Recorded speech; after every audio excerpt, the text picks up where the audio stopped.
All right, so one of the things that I have in my morning routine on a daily basis is active stretching. The idea is to activate the opposing muscle that you're trying to stretch. So let's do three active stretches to show. Yeah, I mean, the great thing about active stretching and how it's a lot different than, let's say, a static stretch is it actually creates a pumping action with the body. So we're pumping a lot of blood in as we elongate the tissue, but at the same time, we don't force it. And so we hold stretches much shorter than we would do a typical static stretch. Most static stretches may hold 30 seconds to 2 minutes, whereas an active stretch is really only going to hold maybe 1 or 2 seconds at that end range of motion. Yeah, so we've talked a lot about glute stretches, and I think we've gone over those in the past, but I think one of the big ones that's missed is when we hit these quads and hip flexors. So this is what we would call a psoas stretch, which is a hip flexor muscle, attaches right up in the top of the hip joint. So what we're going to do is we're going to put that knee into the wall, or here the pole, and the idea is basically trying to keep a level platform so that the hips won't shift forward or back when you do the stretch, so that you're not moving away from the stretch. So what we're going to do is look to stretch the front side here of these hip flexors and get a good active stretch by working the glutes and the hamstrings of the back side, what we would call our antagonist muscles, and simply activate, pull it up to the top end of the range. He's going to use his hand for assistance, and then he releases it. By going up and down in that pumping motion, we're going to protect the muscle from tearing or protect it from locking down if it feels like it's getting stretched too much.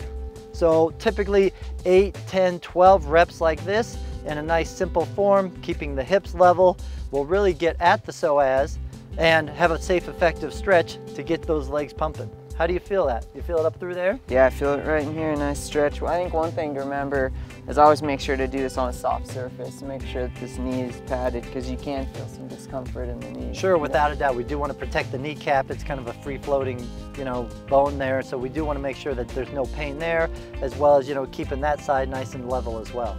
All right, what's next? So psoas is kind of the smaller but a very crucial muscle in there. But our big muscles that take a lot of pounding when we run is these quads. And quads are a really hard one to stretch because a lot of people try to do them standing or on a chair or something. But the reality is what we're trying to do is basically to open up these quads, we've got to get maximum hamstring contraction as well as hip extension. So what we're looking for is keeping the leg in a nice horizontal plane level to the ground. Ryan's assisting with his hand, but most of the work is being done by the glutes and the hamstring. Again, 8, 10, 12 reps of this with a 1 second hold, maybe a 2 second hold at the end. And as you'll see, if you're tight, the end range may start early on, but as you go through the stretching, you can see that knee gets further and further back. Ideally, we're getting it to at least in line with the shoulder and the hip.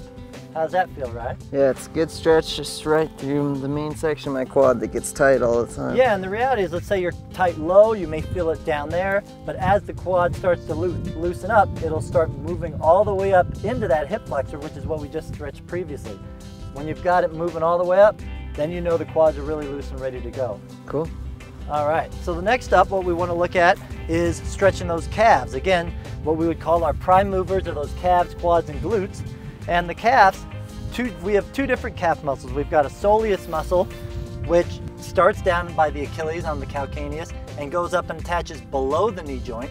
But then we have the gastroc muscle, gastrocnemius, attaches above the knee joint. So we've got to stretch these guys differently because of their attachment sites.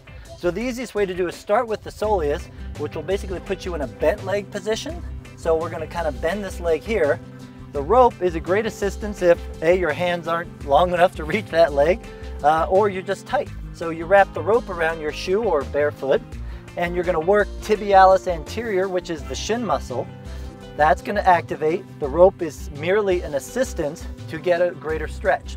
Yeah, so you're just using the rope right at the top of the stretch. Exactly. Again, active stretching is basically activating the opposite muscle that we're trying to stretch. And it's a really safe way because that's how the brain knows how to operate. Muscles are turning on, it means their opposite muscles are turning off. Safe and effective way to stretch it. So this will get down by the Achilles up to about mid-calf is where most people are going to feel this one. Now if we want to go in and get the gastroc muscle, we're going to lock in that knee joint by really flexing down on those quads. And the reason being is we want to get all the way up behind that knee. Most people think maybe their hamstrings are tight. Typically, it's actually the gastrocs that's tight. So we're gonna get in there and do the same motion with the shin.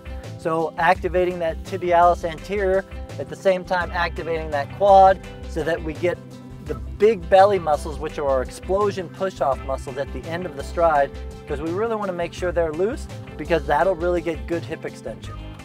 Yeah, this is a great stretch. You feel it a lot higher up. Without a doubt. And now, because these muscles aren't just right down the middle, simple variations of turning the toe in and coming up is going to get outside of that calf, so what we call like a lateral calf stretch. So we can easily do 6, 8, 10 reps there, and then turn the toe out and come up, and we're going to get the medial side, even get into the muscle called the tibialis posterior, which lies right underneath that calf. So we're going to get that whole medial side stretch when we turn the toe out, the whole lateral side stretch when we turn the toe in, and a good general calf stretch when we keep the foot in the middle. Yeah, what I love about these stretches too is they don't take long. You know, I just get up in the morning, and 10 minutes, my body's loose, it's awake, and it's ready to run. Yeah, the reality is you're doing 8, 10 reps. Each stretch shouldn't take you any more than 30 seconds, but you'll get a great range of motion improvement and really pump those muscles full of blood and oxygen, and they'll be ready to run for you. Yeah, so active stretching, great resource, way better than the static stretching that has been so talked about. Without a doubt, definitely way to go, especially if you're going to do it before you exercise.